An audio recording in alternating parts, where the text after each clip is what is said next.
નર્મદા જિલ્લાના એકતાનગર ખાતે કેન્દ્રીય પોર્ટ શિપિંગ જળમાર્ગ મંત્રી સર્બાનંદ સોનોવાલના અધ્યક્ષતામાં સ્ટેચ્યુ ઓફ યુનિટી એકતાનગરના ટેન્ટ સિટી 2 ખાતે મેરીટાઈમ સ્ટેટ ડેવલપમેન્ટ કાઉન્સિલની બેઠક મળી હતી. બેઠકમાં કાઉન્સિલ સાગરમાલા પ્રોગ્રામ અંતર્ગત ગુજરાતના લોથલમાં development of national maritime heritage complex અમલીકરણ સંબંધિત વિવિધ વિકાસ એજન્ડા ઉપર ચર્ચા કરવામાં આવી હતી. સાથે ભારતમાં આવેલા બંદરો, મોટી નદીઓના જોડાણ અંગે પણ વિસ્તૃત ચર્ચા કરવામાં આવી હતી. પત્રકારોને સંબોધતા કેન્દ્રીય મંત્રીએ જણાવ્યું હતું કે ગુજરાતનું કંડલા પોર્ટ ભારતનું સૌ પ્રથમ મેગા પોર્ટ બનવા જઈ રહ્યું છે. ત્યારે કંડલા પોર્ટમાં 285 મિલિયન મેગાટન કાર્ગોની અવરજવર થાય છે, જે હવે 300 મિલિયન મેટ્રિક ટન થશે. આ પોર્ટ ભારતનું પ્રથમ મેગા પોર્ટ બનશે. આગામી 2047માં ભારતનું કાર્ગો 10,000 મેટ્રિક ટન થશે, જે હાલ 2600 મેટ્રિક ટન છે. કાર્બન ડાયોક્સાઇડના સંપૂર્ણ નિવારણ માટે ગ્રીન શિપિંગ અને ગ્રીન પોર્ટ બનાવવામાં આવશે, તેમ પણ તેઓએ જણાવ્યું હતું. ઉપરાંત માછીમારોના રક્ષણ માટે સાગરમાલા યોજના અંતર્ગત કોસ્ટલ કમ્યુનિટી ડેવલપમેન્ટ યોજનાથી 7500 નોટિકલ માઇલના વિસ્તારમાં સુરક્ષા પણ આપવામાં આવી રહી છે, તેમ પણ તેઓએ જણાવ્યું હતું.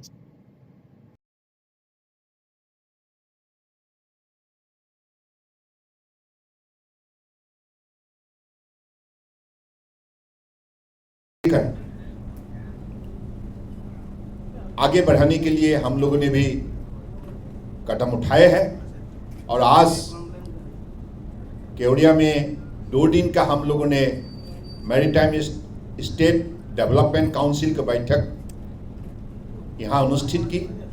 इस बैठक में सभी हमारे मैरीटाइम स्टेट शामिल हुई, यूनियन टेरिटरी शामिल हुई और हम लोगों ने डिटेल में सारे बिंदुओं को चर्चा की, ताकि हम अगले दिनों में जैसे हमें लोह पुरुष हमारे परम आदरणीय देश की जिन्होंने सभी प्रदेश को एकत्रित की थी, ऐसे महापुरुष सरदार वल्लभ भाई पटेल जी की चरणों पे समर्पित भावनाओं से प्रणाम देते हुए हम लोगों ने सभी को साथ लेकर, जैसे मोदी जी ने जो मंत्र दी है, टीम इंडिया की मानसिकता से हमें देश को आगे बढ़ाने का काम करना होगा. उसी हिसाब से केंद्रीय सरकार और प्रदेश सरकार एक साथ मिलकर कोऑपरेटिव फेडरलिज्म स्पिरिट को बढ़ावा देते हुए हम लोगों ने अगले दिनों में अपनी पोर्ट व्यवस्था को आधुनिकीकरण के सिलसिले में विश्व स्तर पर हमने खड़ा करने के लिए निर्णय की है और ये भी लक्ष्य रखा गया है बाय 2047 हमारी कार्गो हैंडलिंग कैपेसिटी अब 2600 है, अब मिलियन मैट्रिक टन. उसको हम अगली 2014-7 तक 10,000 मिलियन मैट्रिक टन बनाने का हम लोगों ने निर्णय किया अमृत काल में, यानी कि by 2047 will achieve that target. 10,000 सभी पोर्ट जितना भी हमारे देश के अंदर पोर्ट है, सभी पोर्ट एक साथ मिलकर प्रदेश सरकार और केंद्रीय सरकार मिलकर इस काम को हम सफल बनाने के लिए प्रतिबद्ध हुए हैं. और दूसरी बिंदु है हमारे जैसे परम आदरणीय प्रधानमंत्री जी ने नेशनल हाइड्रोजन मिशन के तहत हमारी अगले दिनों में कार्बन एमिशन जीरो करने के लिए जो भी 2070 तक हमें लक्ष्य दी है, उसी दिशा पर आगे बढ़ाने के लिए ब्लू इकोनॉमी के सिलसिले में आगे कदम उठाने के लिए हम लोगों ने ग्रीन शिपिंग, ग्रीन पोर्ट बनाने का भी निर्णय की है. और हमारे जितना भी पोर्ट है, सभी पोर्ट को हम हाइड्रोजन हब के हिसाब से खड़ा करने के लिए भी ये निर्णय की है. और आप लोगों को ये बात जानकर खुशी होंगे कि अभी हमें दीनदयाल पोर्ट में इस सिलसिले में हमें 1.68 लाख करोड़ का इन्वेस्टमेंट का हमें जो एमओयू हुए हैं, तो इसी हिसाब से हर पोर्ट को अगले दिनों में हाइड्रोजन हब के हिसाब से हम खड़ा करेंगे. तीसरी बात हुई कि अगली अक्टूबर को दिल्ली में हमारी 17 से 19 अक्टूबर तक ग्लोबल मैरीटाइम इंडिया समिट 2023 होने जा रहा है। ये हमारे लिए बहुत बड़े सुनहरा मौका है। इसके पहले भी 2 बार हो चुके हैं, जिसके जरिए काफ़ी इन्वेस्टमेंट संभव हुई है।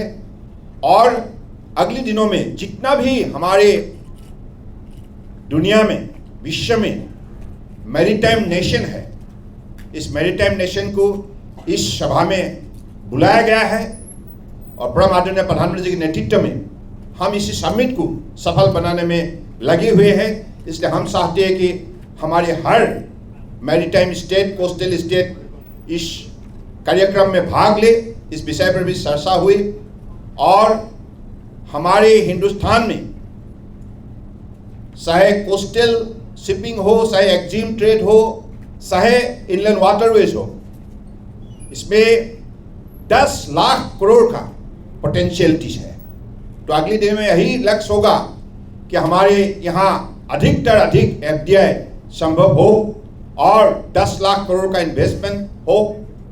और इसी इन्वेस्टमेंट के लिए हमारी तरफ से अब तक पोर्ट को मॉडर्नाइज करने के सिलसिले में अलग अलग कार्यक्रम के जरिए जो भी कदम रखा गया है, इसके वजह से हमारा पोर्ट का इफिशिएंसी बढ़ चुका है। तो इसलिए 10 लाख करोड़ का इन्वेस्टमेंट होने से 15 लाख से अधिक यहाँ रोजगार मिलेगा। तो ऐसा ही लक्ष्य लेकर हम लोगों ने अपने कदम को आगे बढ़ाया है। तीसरी बात, हमारे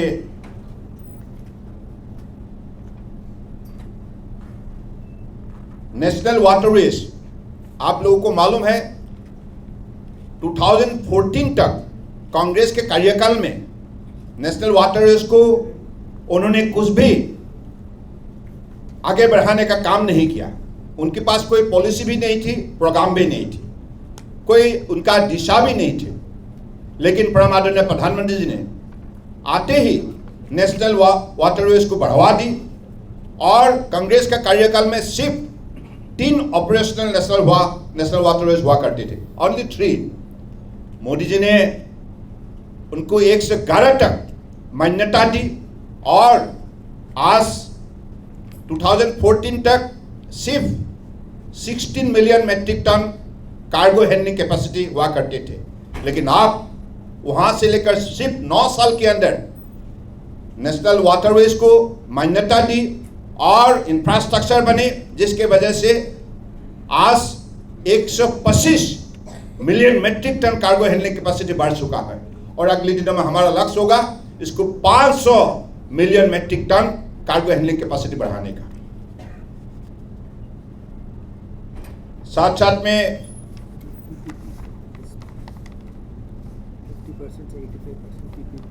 और PPP मूड में भी अपने सारे कार्यक्रम को आगे बढ़ाने के लिए हम लोगों ने ये तय की है, अभी जो 50% है उसको हम 85% तक हम ले जाने का रोड मैप हम लोगों ने प्रस्तुत की है।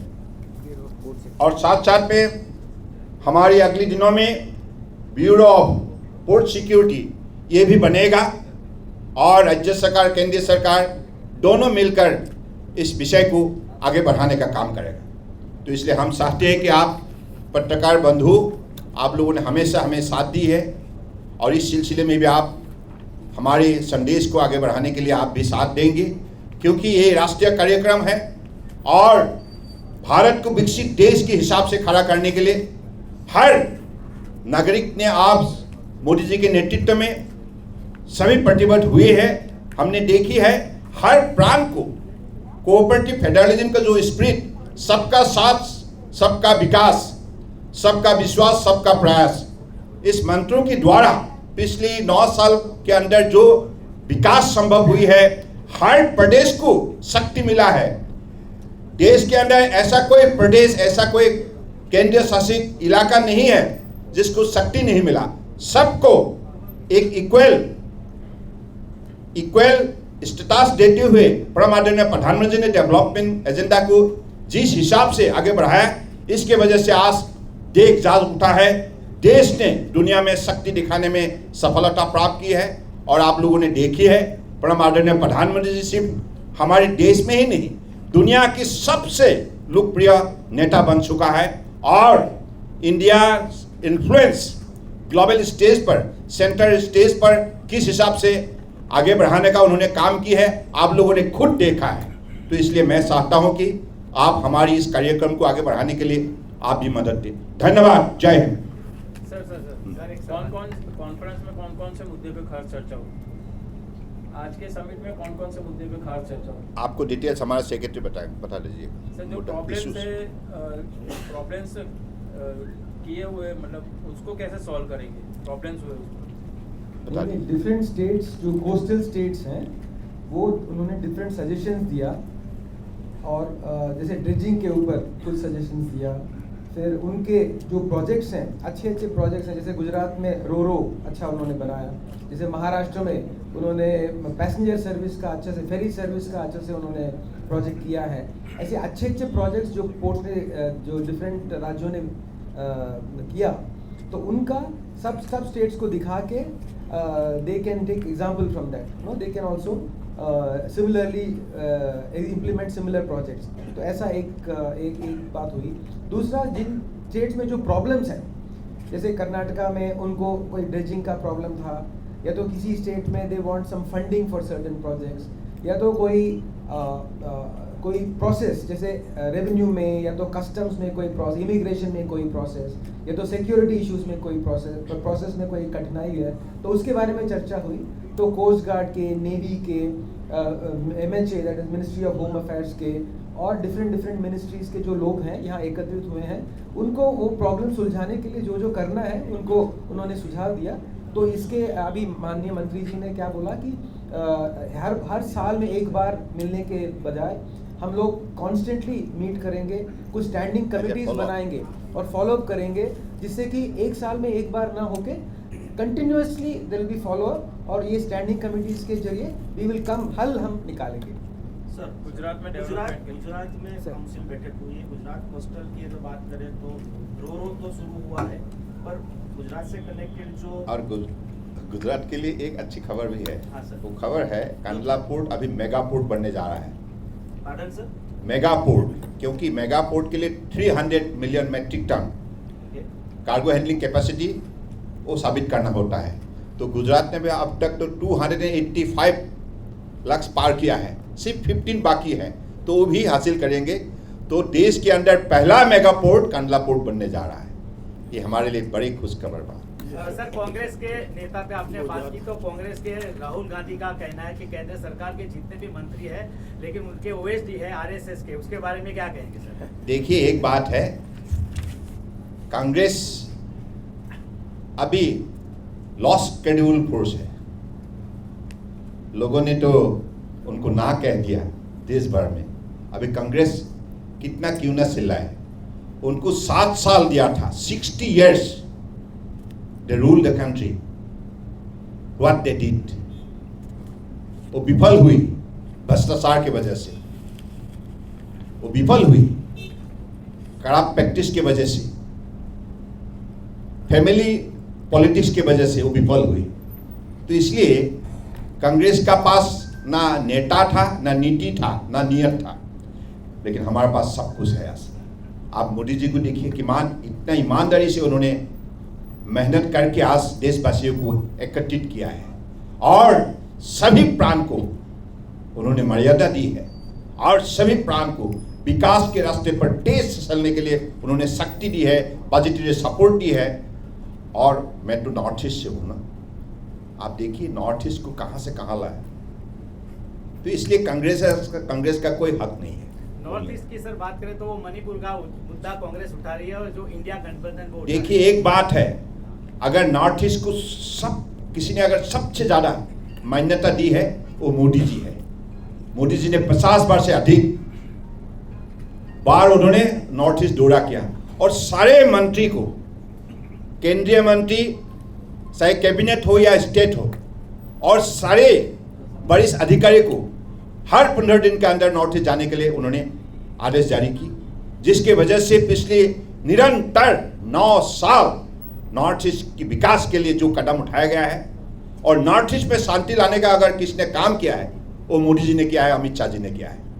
ये हकीकत है। मैं भी चीफ मिनिस्टर रहे 5 साल, मैंने भी देखी है। मैं भी विद्यार्थी संगठन के नेता हुआ करते थे। उसी कालखंड में हम जब आते थे दिल्ली तो महीना भर उनके मंत्री को मिलने के लिए इंतजार करना पड़ता था, होटल में पैसा लगाना पड़ता था, लेकिन मंत्री कभी भी मुलाकात होते नहीं थी। लेकिन आज मंत्री को मिलने के लिए केंद्रीय मंत्री को कोई नॉर्थ ईस्ट का आदमी को आने का कोई जरूरत नहीं है। उनके आंगन में नॉर्थ ईस्ट में हमारे केंद्रीय मंत्री पहुंच जाते हैं और उनकी समस्या के हाल निकालते हैं। तो ये मोदी जी ने नॉर्थ ईस्ट को इतना बड़ा इज्जत दी है, इतना बड़ा उन्होंने आगे बढ़ने के लिए मौका दी है। तो इसलिए कांग्रेस का कोई अधिकार नहीं है। वो पहले ये बताइए 60 ईयर्स उन्होंने क्या किया, 60 ईयर्स क्या किया उन्होंने। मोदी जी 9 साल के अंदर जो काम किया है उन्होंने 60 ईयर्स में कर नहीं पाया। They are all frustrated group. Sir Gujarat की हम लोग बात कर रहे थे, आपने मेगा पोर्ट की बात करते हुए मेरे सवाल कहीं ना कहीं रहेगा। मैं वापस वही सवाल पे आऊंगा। गुजरात में भी जो कोस्टल एरिया है सबसे ज्यादा गुजरात में है, तो उसको लेके इस पॉलिसी में कोई डिस्कशन हुई है? मेरा एक पहला सवाल है। दूसरा सवाल सर, फिशरमैन को लेके काफी दिक्कतें होती है, कहीं ना कहीं जो कोस्टल लिमिटेशंस को क्रॉस करके पाकिस्तान में चले जाते हैं और उनपे जो वहाँ पे जो उनके साथ बर्ताव किया जाता है वो यहाँ पे आने के बाद मीडिया के सामने बात करते हैं। तो वो दोनों सेंसिटिव पॉइंट को लेके कोई डिस्कशन इस देखिए, हमारे सागरमाला जो प्रोग्राम है उसमें एक बिंदु है coastal community development. Coastal community development के सिलसिले में हम लोगों ने 7,500 किलोमीटर्स में अलग अलग स्थानों पर हमारे कोस्टल कम्युनिटी को बढ़ावा देने के लिए उनके बच्चों को स्किल डेवलपमेंट के सिलसिले में आगे बढ़ाने का काम किया है। और अब तो प्राइम मिनिस्टर मत्स्य संपदा योजना 20,000 करोड़ से अधिक आज सिर्फ कोस्टल कम्युनिटी डेवलपमेंट के सिलसिले में हमारे परम आदरणीय मंत्री रूपाला जी ने जो कदम उठाया है मोदी जी के निर्देश के मुताबिक, आज इसके वजह से अलग अलग प्रांत में अभी फिशिंग हार्बर बन चुके हैं, कुछ बन रहा है। तो इसलिए हमारा ये भी एक बहुत बड़े बिंदु है सागरमाला में। सागरमाला में 5 बिंदु है। एक बिंदु है पोर्ट मॉडर्नाइजेशन, दूसरी बिंदु है पोर्ट लेट कनेक्टिविटी एनहांसमेंट, तीसरी बिंदु है पोर्ट लेट इंडस्ट्रियलाइजेशन, चौथा बिंदु है coastal community development. Coastal community development तो इस सिलसिले में और हम लोगों ने एक बिंदु उसमें शामिल किया है पिछली एपेक्स कमेटी मीटिंग में। 56 हम लोगों ने होलिस्टिक कोस्टल डिस्ट्रिक्ट डेवलपमेंट के सिलसिले में प्रोग्राम हम लोगों ने इंक्लूड किया है। इसका मकसद साफ है, कोस्टल कम्युनिटी के डेवलपमेंट के लिए, हमारे फिशरमैन के डेवलपमेंट के लिए, अलग अलग कम्युनिटी डेवलपमेंट के लिए हम लोगों की तरफ से इसमें कदम उठाया जा रहा है और भविष्य में भी और भी मजबूत कदम उठाया जाएगा, यह निश्चित है।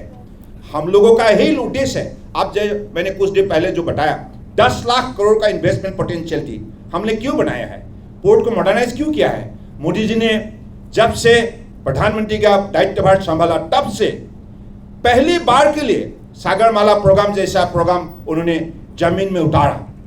इस प्रोग्राम का मूल लक्ष्य यही है, जब तक हमारा पोर्ट मॉडर्नाइज नहीं होगा तब तक यहाँ शिपिंग इंडस्ट्री, मैरीटाइम ट्रेड को हम आगे नहीं बढ़ा सकते, देश का एक्सपोर्ट इंपोर्ट को आगे नहीं बढ़ा सकते और हमारा अर्थव्यवस्था का मजबूत हम नहीं कर सकते। इसलिए परम आदरणीय प्रधानमंत्री जी ने पोर्ट मॉडर्नाइजेशन, मैकेनाइजेशन, डिजिटाइजेशन, सारे आधुनिकीकरण करने में जो भी मजबूत कदम उठाए, इसके वजह से आज हमारा हर पोर्ट जाग उठा है। और आप लोगों ने देखी है कि world bank logistic performance index report जो आई है, इससे हमारा स्थान कितना ऊपर चला गया।